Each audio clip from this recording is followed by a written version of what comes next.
حسین کا عبرتناک انجام کیا ہوا تھا، میں آپ کو آج اس ویڈیو میں بتانے والا ہوں، میرے ساتھ رہیے گا۔ قرآن مجید میں اللہ تعالیٰ کا ارشاد ہے کہ ظالموں اور ظلم کروں سے اللہ کو ہرگز بے خبر نہ سمجھیے۔ ایک دوسری جگہ پر ارشاد ہے کہ بے شک تیرے رب کی پکڑ بہت سخت ہے۔ اللہ تعالیٰ نے ان ظالم حکمرانوں، ان کے مشیروں اور بے وفاؤں کوفی بیڑیوں کو بہت جلد پکڑا اور انہیں وہ سزا دی جس کے وہ مستحق تھے۔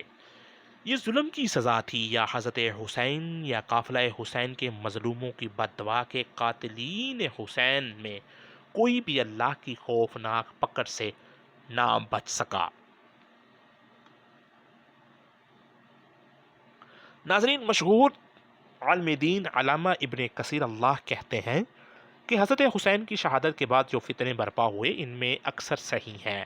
آپ کے قاتلوں میں سے کوئی شخص ایسا نہ بچا جو کسی نہ کسی المناک اذیت میں مبتلا نہ ہوا ہو۔ بعض لوگ دردناک عذاب میں مبتلا ہو گئے، اکثر مجنون اور مخبوط الحواس ہو گئے۔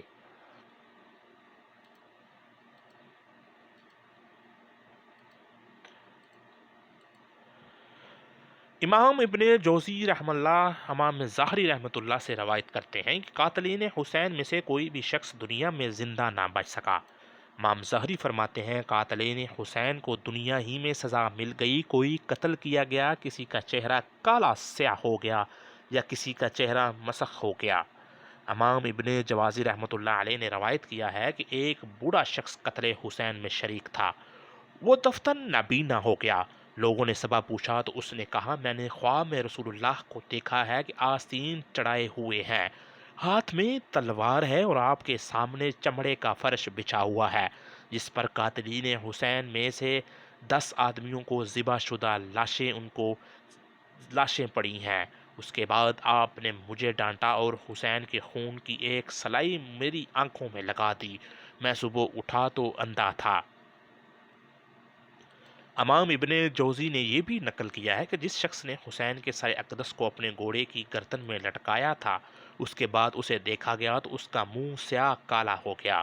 لوگوں نے اس سے پوچھا کہ تم تو عرب کے حسین ترین آدمی تھے، اب تمہیں کیا ہوا؟ اس نے کہا کہ اس روز کے بعد جب میں ذرا سوتا ہوں تو 2 آدمی میرے بازو تھام لیتے ہیں اور مجھے ایک دہتی ہوئی آگ پر لے جاتے ہیں، اس میں ڈال دیتے ہیں جو مجھے جلس دیتی ہے۔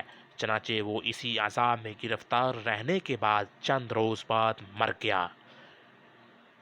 ناظرین، عبد الملک بن مروان کے زمانے میں تقریباً 66 ہجری میں جب مختار سقفی کوفہ کا حاکم مقرر ہوا تو اس نے ان تمام لوگوں کو چن چن کر قتل کیا جنہوں نے حضرت حسین کی شہادت میں حصہ لیا تھا۔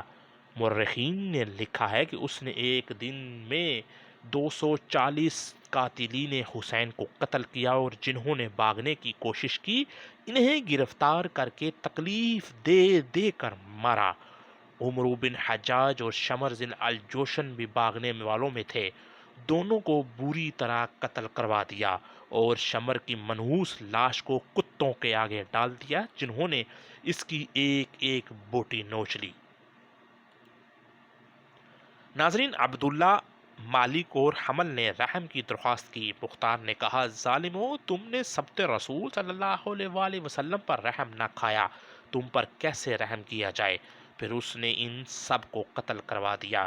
مالک بن بشیر نے حضرت حسین کی زیادہ بے حرمتی کی تھی، اس کے دونوں ہاتھ اور پاؤں کٹوا کر میدان میں پھینک دیا اور یہ تڑپ تڑپ کر مر گیا۔ خوالی ابن یزید جو براہ راست قتل حسین میں شریک تھا، اسے ذبح کر کے اس کی لاش کو آگ میں پھینک دیا گیا۔